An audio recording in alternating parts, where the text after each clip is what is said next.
Assalamualaikum warahmatullahi wabarakatuh. Selamat pagi teman-teman. Apa kabar? Semoga selalu sehat walafiat. Amin rabbal alamin. Baiklah, tanpa memperpanjang waktu, langsung saja saya Fitra Hernisa dengan NIM 190384202011. Di video kali ini saya akan mempresentasikan hasil proyek pengembangan perangkat pembelajaran yang diampu oleh Ibu Dr. Nur Izati, SPD, MSI. Baiklah, langsung saja kita masuk ke bab pertama, yaitu pendahuluan, yang terdiri dari latar belakang dan tujuan pembuatan pengembangan perangkat pembelajaran. Kita masuki yang pertama, yaitu latar belakang. Pada era globalisasi seperti sekarang ini, banyak akan terjadi perubahan dalam segala aspek kehidupan, termasuk ke dalam aspek kependidikan. Pendidikan menjadi salah satu aspek yang penting bagi manusia yang membutuhkannya. Kemajuan ilmu, pengetahuan, dan teknologi, serta tantangan dan tuntutan pada masa yang akan datang semakin sulit. Proses pendidikan harus mampu membekali peserta didik dengan berbagai kemampuan, meliputi sikap, pengetahuan, dan keterampilan, supaya peserta didik memiliki kecakapan dalam hidupnya, serta mampu hidup dalam masyarakat. Perangkat pembelajaran merupakan segala sesuatu yang akan digunakan guru sebagai pedoman atau acuan dalam melaksanakan pembelajaran. Perangkat pembelajaran yang disusun oleh guru berfungsi untuk memudahkan guru dalam melaksanakan atau mengelola kegiatan pembelajaran yang akan dilakukan di kelas, sehingga tidak ada lagi kesalahan dalam menyampaikan pembelajaran di kelas oleh guru, sehingga pembelajaran bisa dilakukan dengan baik dan benar. Guru sebagai pemandu pembelajaran juga diharapkan mampu menyusun perangkat pembelajarannya secara mandiri. Karena jika disusun secara mandiri, maka akan mudah dilaksanakan dengan baik. Oleh karena itu, guru harus menyusun perangkat pembelajaran seperti silabus, program semester, program tahunan, dan RPP. Selanjutnya yang kedua yaitu tujuan pembuatan perangkat pembelajaran.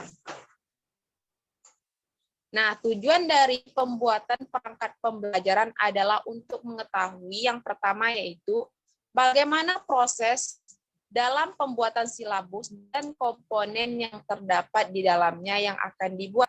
Yang kedua, bagaimana langkah-langkah pembuatan prota dan prosem yang akan disesuaikan dalam sekolah tersebut, serta komponen apa saja yang diperlukan dalam pembuatan program-program tersebut. Yang ketiga, bagaimana proses dalam pembuatan RPP dan apa saja yang diperlukan dalam pembuatan RPP, sehingga bisa menyesuaikan dengan isi di dalamnya. Yang keempat, bahan dan materi apa saja yang akan dimasukkan ke dalam perangkat tersebut yang memenuhi untuk sistem pembelajaran yang akan diajarkan. Tujuan dari penyusunan perangkat pembelajaran adalah untuk melihat keberhasilan guru dalam pembelajaran yang akan diajarkan si dirinya sendiri, sejauh mana perangkat pembelajaran yang telah dirancang teraplikasi di dalam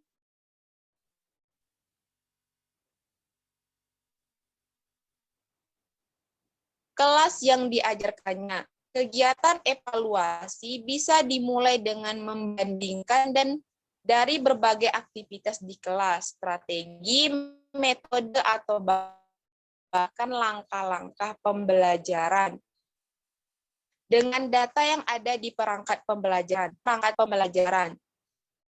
Seorang guru akan mudah menyampaikan materi hanya dengan melihat perangkatnya tanpa harus banyak berpikir dan mengingat.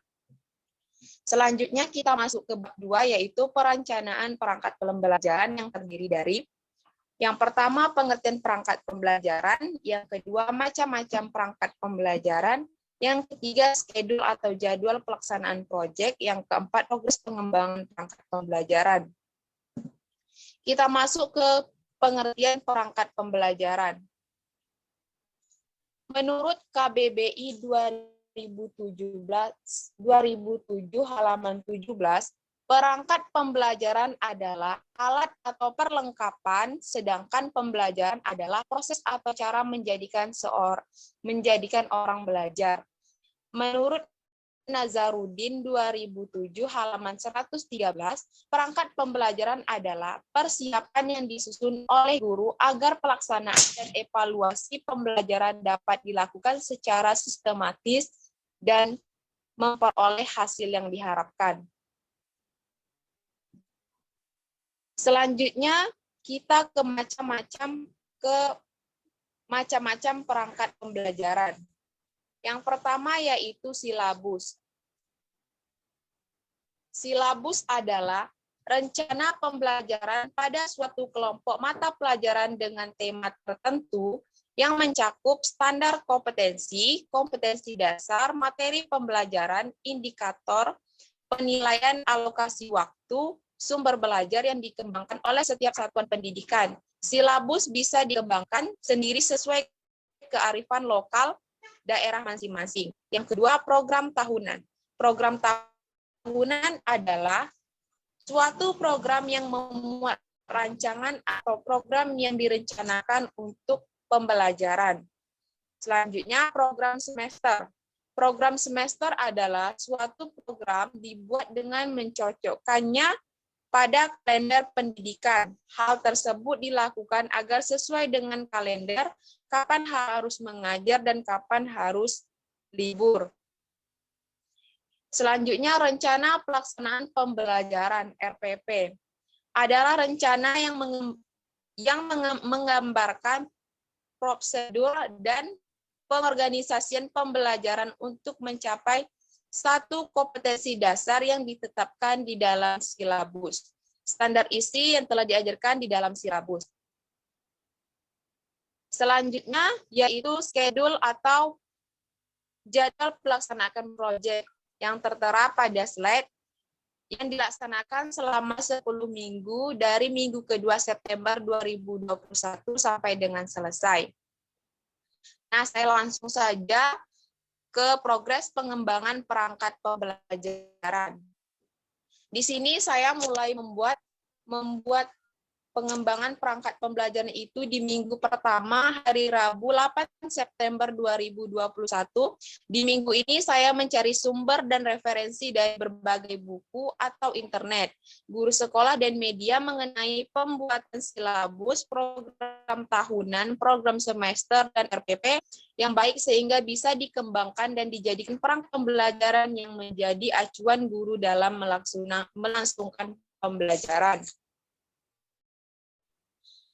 Di minggu kedua, Rabu 15 September 2021, di minggu kedua ini saya mulai menyusun silabus, mencari referensi dari buku, internet, dan artikel lainnya, dan komponen yang terdapat dalam silabus yang harus dimasukkan ke dalam silabus, yaitu standar kompetensi, kompetensi dasar, materi pembelajaran, indikator, penilaian alokasi waktu, sumber belajar yang akan dimasukkan ke dalam silabus, sehingga silabus dan RPP yang akan dibuat akan sinkron dan mudah untuk dijabarkan. Silabus dan komponen yang terdapat di dalamnya yang akan saya buat melihat format silabus dari berbagai sumber.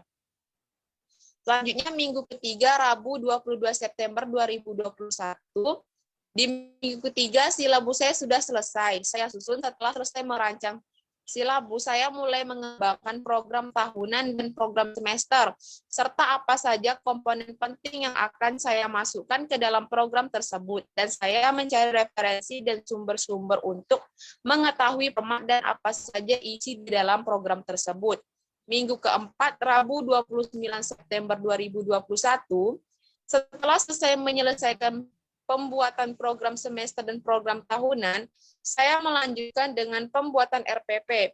Karena di sini RPP ada dua jenis, jadi saya masih mempelajari pembuatan RPP berbasis Discovery Learning, dan RME. Yang akan saya buat, saya mencari referensi dari artikel dan link guru Kemendikbud bagaimana format RPP tersebut. Di minggu ini saya masih mempelajari pembuatan RPP. Di minggu kelima, Rabu 6 Oktober 2021, setelah memahami dan mempelajari pembuatan RPP dan komponen-komponen yang akan saya masukkan di dalamnya, saya mulai menyusun RPP berbasis Discovery Learning dengan materi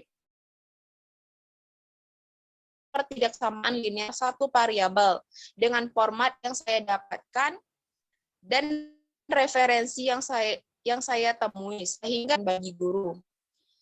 Minggu ke-6, Rabu 13 Oktober 2021, setelah saya selesai menyusun RPP berbasis Discovery Learning, saya mulai menyusun RPP berbasis RME dari referensi yang saya pahami dan dapatkan dan memasukkan apa saja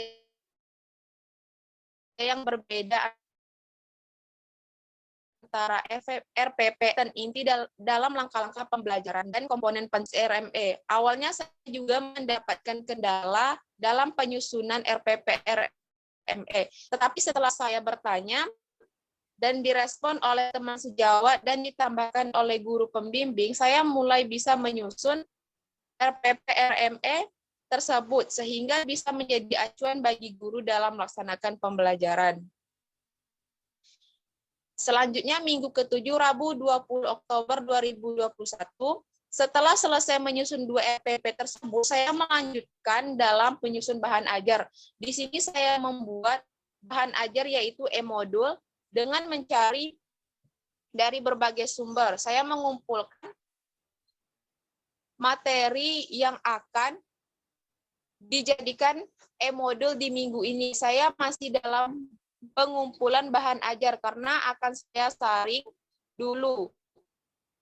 Karena materi apa saja yang akan saya masukkan dalam menyusun e-modul sehingga sinkron dengan silabus dan RPP yang saya buat dan bisa dipahami oleh siswa yang akan menggunakan bahan ajar tersebut.